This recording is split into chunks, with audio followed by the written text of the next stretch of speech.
Tinapay mula sa langit. A daily morning devotion with CRC family.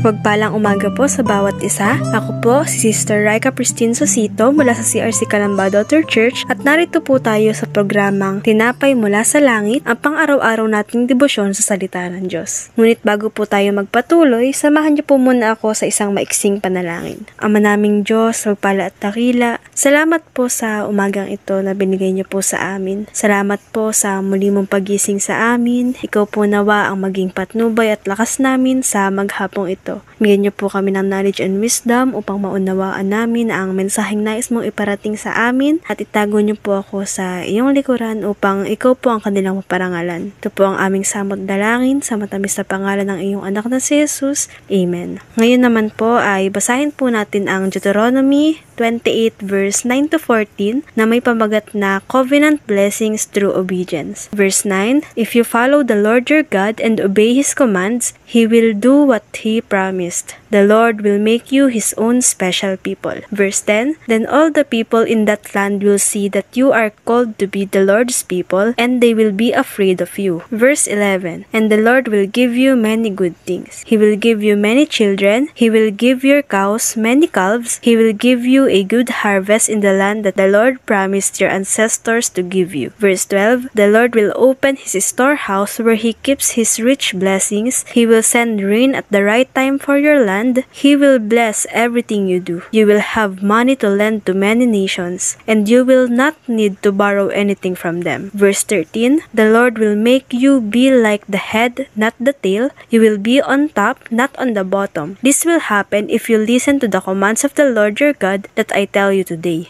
You must carefully obey these commands. Verse 14, you must not turn away from any of the teachings that I give you today. Ang Deuteronomy 28 verse 9 to 14 ay bahagi ng mga pagpapalang ipinangako ng Diyos sa bayang Israel bilang tugon kung sila ay susunod sa kanyang mga kautusan. Sa bahaging ito, nabasa o narinig natin ang mga pagpapalang handa niyang ibigay sa kanila. Iaangat niya ang buhay ng mga Israelita at patuloy na magtatagumpay at sasagana ang kanilang buhay kung sila ay patuloy na susunod. Tatatag niya ang Israel bilang banal niyang bayan at gagawin niyang ulo at hindi ang buntot, itataas at hindi ibababa. Habang binabasa natin ang mga talatang ito, ang sarap isipin na ang pagsunod ay talagang may pagpapala. Hindi nagbibiro ang Diyos sa kanyang mga sinasabi. Ito ay kanyang ginagawa. Ang lahat ng gawa ng ating mga kamay ay kanyang pagpapalain. Sa ating pagsunod, makikita ng ibang tao na iba tayo, na tayo ay may totoo at makapangyarihang Diyos. Ngunit wag nating kalilimutan na ang susi ng pagpapala ay ang pagsunod. Sabi nga po sa 1 Samuel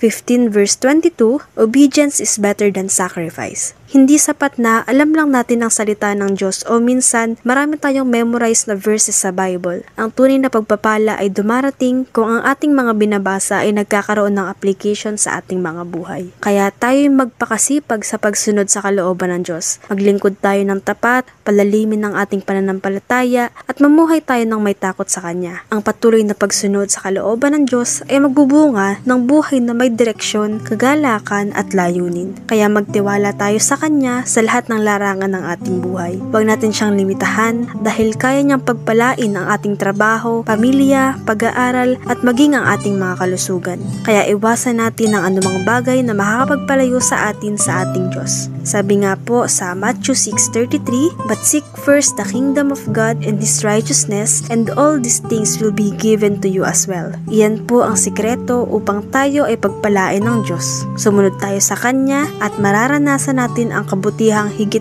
pa sa ating inaasahan. Sa ating pong pagtatapos, tayo po ay manalangin. Dakilang Diyos, salamat po sa mensahe na ibinigay niyo sa amin ngayong umaga. Tulungan mo po ang bawat isa sa amin na sumunod sa iyong kalooban, paglingkuran ka ng tapat, tumalikod sa lahat ng gawaing hindi nakalulugod sa iyo upang maranasan namin ang mga pagpapalang iyong ipinangako kung kami susunod sa iyo. Kayo rin rin po ang mag-ingat sa amin sa buong maghapon. Ito po ang aming samot dalangin sa matamis na pangalan ni Jesus. Amen. Maraming salamat po sa inyong pakikinig dito sa programang Tinapay Mula sa Langit. Lagi po nating pagnilayan ang salita ng Diyos mula sa ating puso dahil lubos po ang magiging kaunawaan natin dito. Muli po ninyo kaming samahan sa araw ng bukas sa ganito ring oras at malaya po nating i-share at i-like ang video na ito upang tayo po ay maging pagpapala sa iba. Muli, magandang umaga po and God bless us all.